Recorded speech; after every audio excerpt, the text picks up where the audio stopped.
Bem-vindos a mais um Fractal Revisa. Continuando agora o nosso conteúdo de geometria analítica. Falar agora dos tópicos de área de triângulo e de reta. Parte generalizar tudo envolvendo reta.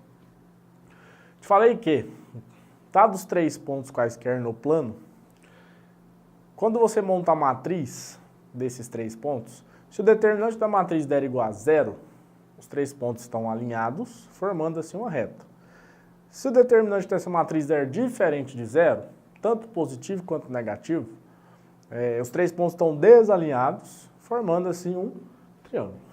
Nosso objetivo aqui é, quando esses 3 pontos estiverem desalinhados e formarem um triângulo, a gente conseguir informar qual a área desse triângulo. Lá na geometria plana, você aprendeu algumas fórmulas básicas para cálculo de área de triângulo. Por exemplo, base vezes altura dividido por 2, que é a mais famosa. Elas continuam valendo para qualquer tipo de triângulo, inclusive para os que a gente vai achar aqui. Esse tópico é mais uma ferramenta para a gente conseguir calcular a área de um triângulo, sabendo os seus 3 vértices no plano cartesiano. A forma que a gente viu é área igual a módulo do determinante dividido por 2. Lembrando o que é módulo. Módulo é a distância do valor que está lá dentro até a origem da reta real. Com isso, a gente sabe que distância não existe valor negativo para a distância. Distância é uma grandeza positiva. Não tem como eu te falar que você tem menos 20 metros, por exemplo. Então, não vai sair daqui valores negativos. Na prática, o módulo faz o quê? Pega o seu valor e deixa ele positivo. Se o valor que estiver lá dentro já for positivo, o módulo dele é ele próprio. Agora, se o valor que estiver lá dentro for negativo, basta você trocar o sinal dele. Então, por exemplo, o módulo de 5 é o próprio 5. O módulo de menos 5 é 5. Como que você monta a matriz tendo os 3 pontos? Esses 3 pontos a gente vai verificar se eles formam uma reta ou se formam um triângulo. Te dei 3 pontos quaisquer aqui. O ponto A, 1 e 2, x vale 1, y vale 2, ponto B, 3 e 1, ponto C, 1 e menos 2. A ideia aqui, primeiramente, é montar a matriz com esses 3 pontos. Então, vou escrever os 3 pontos dentro de uma matriz. Primeiro ponto, 1 e 2. Segundo ponto, 3 e 1. Terceiro ponto, 1 e menos 2. Para o cálculo, a gente viu que a gente vai pegar a primeira linha dessa matriz e repetir ela aqui embaixo. Ou seja, aqui embaixo vou prolongar a minha matriz e vou repetir o valor, o ponto 1 e 2. Professor, a ordem que eu coloco os meus pontos vai influenciar no meu resultado? Não, o resultado que você vai achar é o mesmo, só vai mudar as contas, mas o resultado vai ser igual. E aí, pego o primeiro no sentido da direita, que seriam as nossas diagonais principais. E faço o produto. 1 vezes 1, a gente acha 1. 3 vezes menos 2, menos 6. 1 vezes 2, mais 2. E aí lembra de um detalhe. Quando a gente pegar as diagonais secundárias, no sentido da direita para a esquerda, a gente traz para cá com o sinal invertido. Então, se o meu produto der positivo, no cálculo do determinante ele vem negativo. E se ele der negativo, no cálculo ele vem positivo. Então assim, ó, 2 vezes 3 dá 6, mas vem para cá, menos 6. 1 vezes 1 dá 1, vem para cá, menos 1. E menos 2 vezes 1 vai dar menos 2, vem para cá, mais 2. Esse é o cálculo que eu tenho que efetuar. Um positivo com um negativo, foi embora. Menos 6, tenho menos 12. Mais 2, mais 4. Menos 12 mais 4, eu vou ter menos 8. Então, significa que o meu determinante deu menos 8. O determinante deu diferente de 0. Se ele deu diferente de 0, significa que realmente esses 3 pontos aqui formam um triângulo.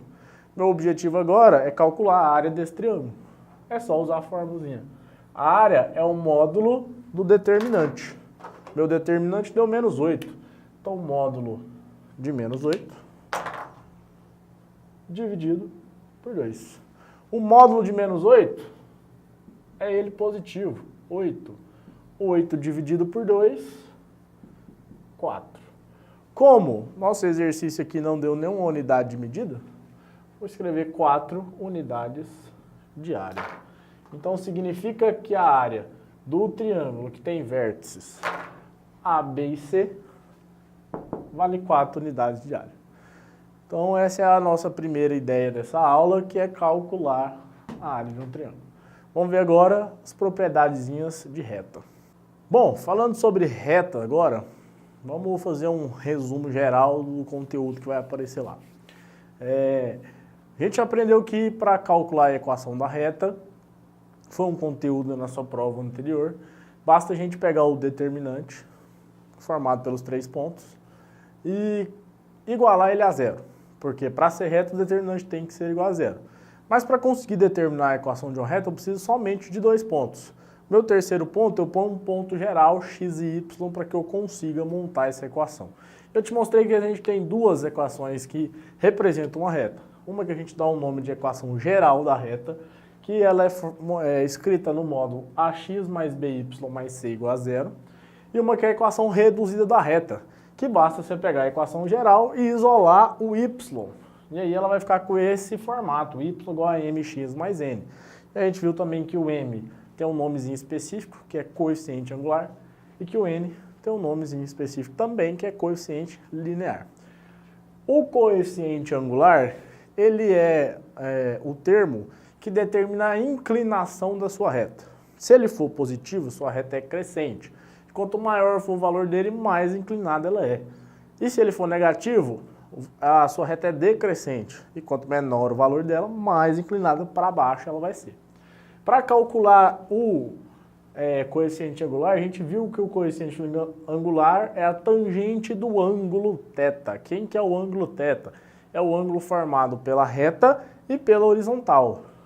E aí, para a gente conseguir achar o valor desse cara, é a variação do y dividido pela variação do x. Ou seja, y menos y0, x menos x0. Se a gente quiser escrever essa fórmula, essa equação de uma outra maneira, pode ser escrita assim, y menos y0 é igual a m vezes x menos x0.